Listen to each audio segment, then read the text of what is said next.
दोस्तों, अगर मैं आपसे कहूं कि अमेरिका और चीन के बाद भारत दुनिया की तीसरी सबसे बड़ी इकोनॉमी वाला देश है और जल्द ही भारत अमेरिका को भी पीछे पछाड़कर दुनिया की दूसरी सबसे बड़ी अर्थव्यवस्था बन जाएगा, तो पहली बार सुनकर शायद आपको यकीन ना हो और आपको लगे कि हम झूठी खबरें फैला रहे हैं, लेकिन ऐसा बिल्कुल भी नहीं है। बल्कि ये बात बिल्कुल सच है कि इस वक्त भारत दुनिया का थर्ड लार्जेस्ट इकोनॉमी बन चुका है।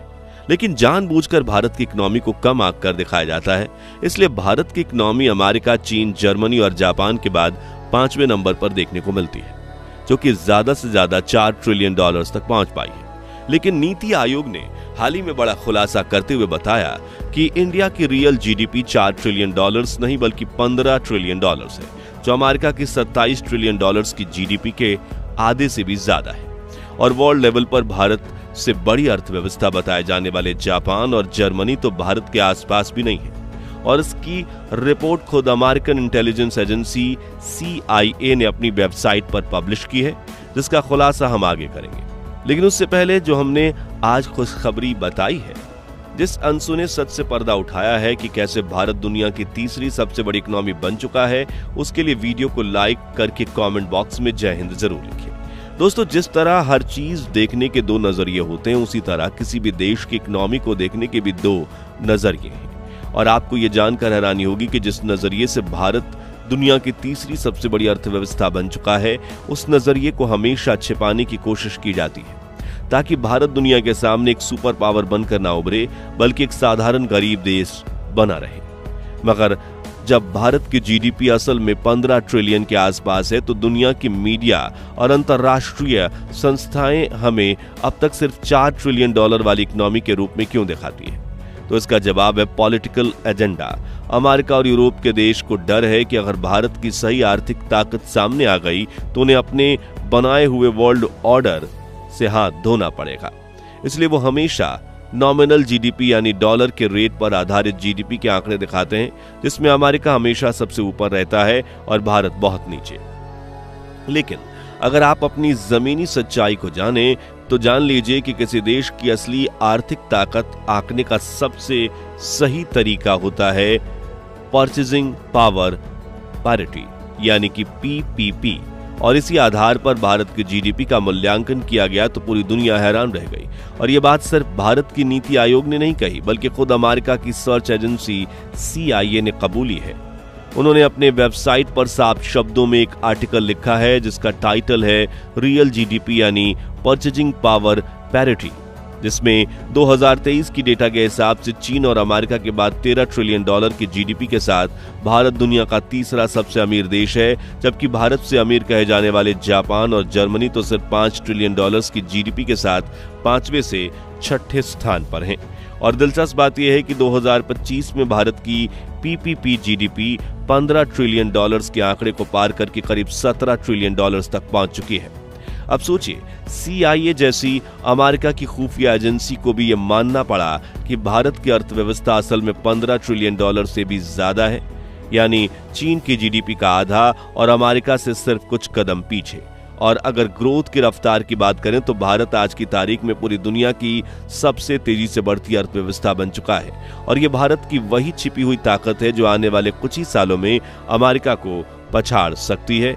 ऐसे में अब सवाल यह है कि दुनिया भारत की छिपी हुई इकोनॉमिकल पावर को देख क्यों पाती है? वहीं नॉमिनल जीडीपी और परचेजिंग पावर पैरिटी जीडीपी में क्या फर्क है? चलिए अब आपको ये भी बेहद आसान भाषा में समझाते हैं। दोस्तों, जीडीपी का मतलब होता है ग्रॉस डोमेस्टिक प्रोडक्ट, यानी किसी देश में साल भर में जो चीजें और सेवाएं पैदा हुई उनका कुल मूल्य कितना था। लेकिन जब इसे नापा जाए तो इसके दो तरीके होते हैं। पहला है नॉमिनल जीडीपी, यानी कि किसी देश की जीडीपी को डॉलर की मौजूदा कीमतों के आधार पर नापा जाता है। इस कैलकुलेशन में $1 की कीमत उस देश की करेंसी के मुकाबले कितनी है, ये बहुत मायने रखता है। अब क्योंकि भारत की करेंसी यानी रुपए की वैल्यू डॉलर से कम है, तो जब हम डॉलर में अपनी जीडीपी गिनते हैं तो इसका आंकड़ा छोटा दिखता है और इसी वजह से भारत की कुल जीडीपी दुनिया में 5वें नंबर पर दिखाई जाती है। लेकिन अब आते हैं असली तस्वीर पे, जो PPP यानी जीडीपी परचेजिंग पावर पैरिटी। ये तरीका बताता है कि एक देश की करेंसी उस देश के अंदर क्या क्या खरीद सकती है।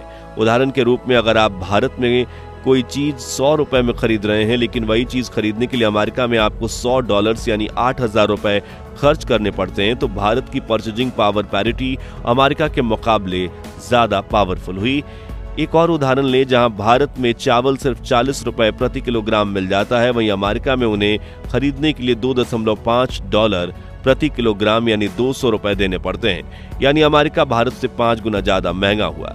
यही कारण है कि पीपीपी में भारत की असली ताकत सामने आती है, क्योंकि भारत में सामान, सेवाएं, मैन पावर, प्रोडक्शन और टेक्नोलॉजी सब कुछ सस्ते और तेजी से मिलते हैं। चौंक गए ना? लेकिन ये सब बस शुरुआत है। हम ऐसा खुलासा करने जा रहे हैं जिसके बारे में जानकर आपके दांतों तले उंगलियां दब जाएंगी। तो सबसे पहले आप नॉमिनल जीडीपी देखेंगे तो पूरी दुनिया को दिखाई जाती है। उसमें अमेरिका दुनिया का सबसे अमीर देश है, जिसके बाद चीन, जर्मनी और जापान आते हैं, और 5वें स्थान पर $3.5 ट्रिलियन की जीडीपी के साथ भारत है। लेकिन अब आप रियल जीडीपी यानी परचेजिंग पावर पैरिटी से दुनिया के टॉप 10 सबसे अमीर देशों को जीडीपी पर देखेंगे तो यह ग्राफ साफ दिखेगा। $17.4 ट्रिलियन की जीडीपी के साथ भारत दुनिया का तीसरा सबसे अमीर देश है, जबकि चीन तो $39 ट्रिलियन की जीडीपी के साथ अमेरिका को भी पीछे छोड़कर दुनिया का सबसे अमीर देश बन चुका है। वहीं यहाँ एक इंटरेस्टिंग पॉइंट ये भी है कि इस हिसाब से इंडोनेशिया, जिसे दुनिया के सबसे गरीब देशों में दिखाया जाता है, वो भी दुनिया का 7वां सबसे अमीर देश है, वो भी $4.9 ट्रिलियन की जीडीपी के साथ। अब यहाँ साफ जाहिर है कि इस लिस्ट में अमेरिका काफी कमजोर दिख रहा है। इसलिए दुनिया की बड़ी एजेंसियां और मीडिया संस्थाएं जानबूझकर नॉमिनल जीडीपी की रैंकिंग दिखाती है, ताकि अमेरिका हमेशा दुनिया की लार्जेस्ट इकोनॉमी और ग्लोबल सुपर पावर बना रहे और भारत को एक गरीब विकासशील देश की छवि में बांधे रखा जाए। जबकि central intelligence agency, international monitoring fund और खुद वर्ल्ड बैंक के इनसाइड रिपोर्ट्स कहती हैं कि भारत अब अमेरिका और चीन के बाद सबसे मजबूत इकोनॉमिक पावर बन चुका है। अब जरा सोचिए, जिस देश को आज भी कई इंटरनेशनल रिपोर्ट्स में गरीबी, भुखमरी, बेरोजगारी और कुपोषण से जुड़ा जाता है, वो देश अब $17 ट्रिलियन की इकोनॉमी बन चुका है। ये कोई चमत्कार नहीं, ये भारत की जनता, इंडस्ट्रियल, किसानों, युवाओं और टेक्नोलॉजी का नतीजा है। भारत की कंपनियां आज पूरी दुनिया में इन्वेस्ट कर रही हैं। भारत की डिजिटल इकोनॉमी पूरी दुनिया में सबसे तेजी से बढ़ रही है और भारत का स्टार्टअप इकोसिस्टम दुनिया में 3रे नंबर पर है। दोस्तों, भारत की इकोनॉमी सिर्फ नंबर्स की कहानी नहीं है, ये कहानी है 140 करोड़ लोगों के सपने की, उनकी कड़ी मेहनत और उनकी आत्मनिर्भरता की, जो हर गुजरते साल के साथ मजबूत हो रही है। आज भारत के पास दुनिया की सबसे बड़ी पूंजी है, उसकी युवा आबादी। जहां अमेरिका, जापान और यूरोप के देश में बूढ़ी आबादी जनसंख्या है, वहीं भारत की 65% से ज्यादा आबादी 35 साल से कम उम्र की है। यानी हमारे पास वो वर्क फोर्स है जो न सिर्फ भारत को आगे ले जा सकती है बल्कि पूरी दुनिया को चला सकती है।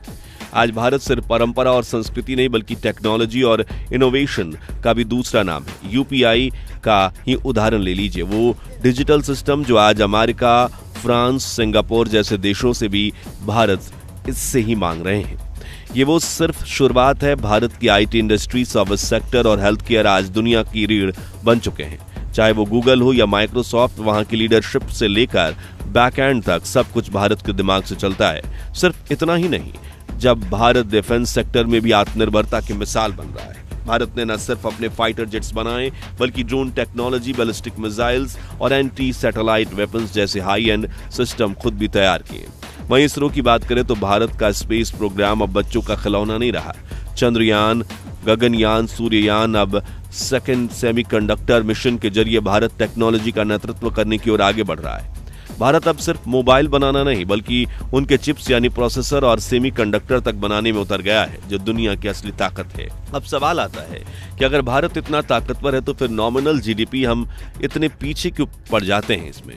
तो इसके दो मुख्य कारण है। पहला, रुपए की वैल्यू डॉलर से कम है, जहां करीब 85 रुपए के बराबर $1 है।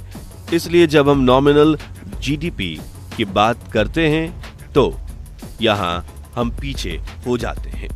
दूसरा कारण यह है कि भारत में चीजें सस्ती हैं। दिल्ली में आप 500 रुपए में 4 लोग भरपेट खाना खा सकते हैं, वहीं न्यूयॉर्क में 500 रुपए यानी $6 में सिर्फ एक कॉफी भी शायद ही मिले। यही वजह है कि हम नॉमिनल जीडीपी में पीछे रह जाते हैं, क्योंकि हमारा ग्रॉस डोमेस्टिक प्रोडक्शन तो ज्यादा है लेकिन उसकी वैल्यू ही नहीं है। ऐसे में हम प्रगति तो कर ही रहे हैं, बस समय के साथ रुपए की वैल्यू बढ़ेगी और भारत जल्दी ही वर्ल्ड इकोनॉमी पर राज करेगा। तो दोस्तों, पीपीपी जीडीपी के मामले में भारत, अमेरिका और चीन को कब तक पछाड़ पाएगा और भारत के सुनहरे भविष्य को लेकर आपकी राय क्या है, कमेंट्स में बताइए। ये वीडियो अच्छी लगी हो तो इसे लाइक और शेयर जरूर कीजिए। उम्मीद करते हैं 11,000 लाइक्स की, और ऐसी अनसुनी अनकही सच्ची खबरों के लिए हमारे चैनल को सब्सक्राइब करके पास वाली घंटी जरूर बजा दीजिए। जय हिंद, वंदे मातरम।